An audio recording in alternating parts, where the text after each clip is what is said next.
Distinguished guests, colleagues, and students, greetings from the United Nations University.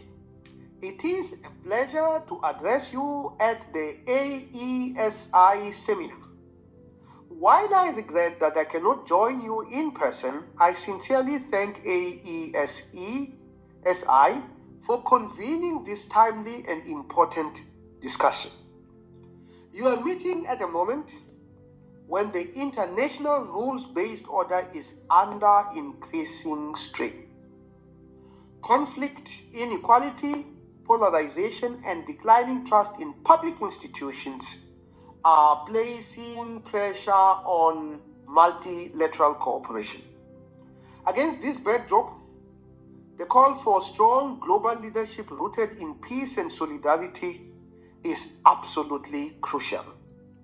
Peace must be understood not only as the absence of violence, but as a condition built through dialogue, shared responsibility, and respect for human dignity.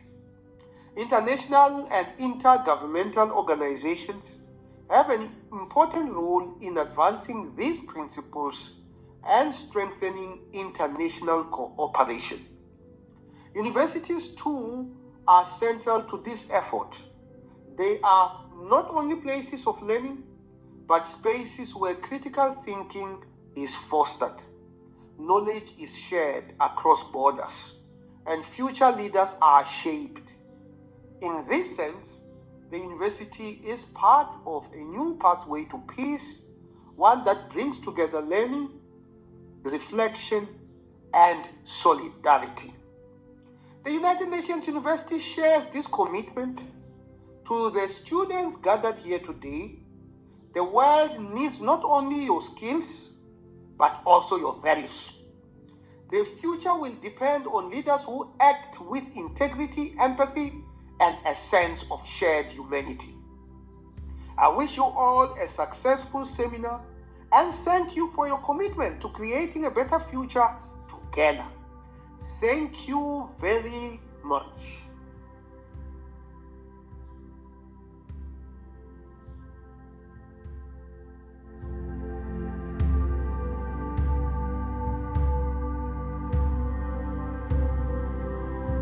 Dear Professor Massimo Caneva, thank you for the invitation to take part in this seminar.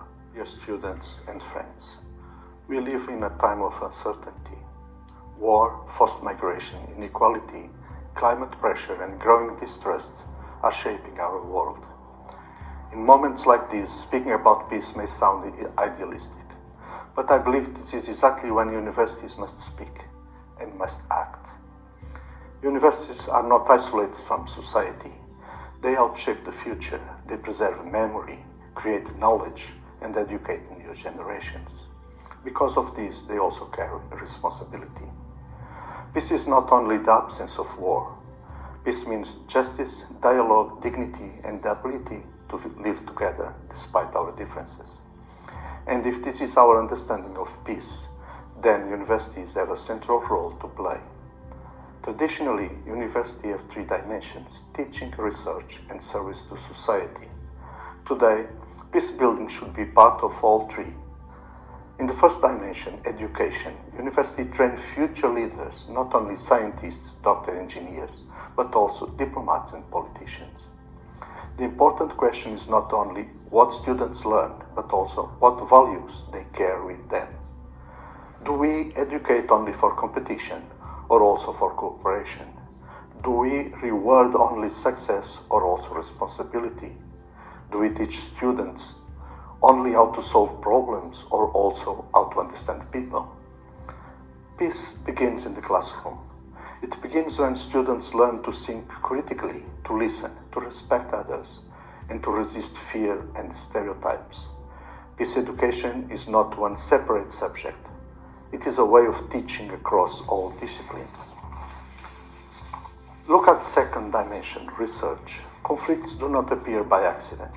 They are often connected to poverty, inequality, environmental crisis, misuse of technology, and weak institutions. Universities have the tools to study these problems deeply and honestly. Research can help prevent conflicts, support dialogue, and rebuild trust after violence. But knowledge alone is not enough. Research also needs ethics.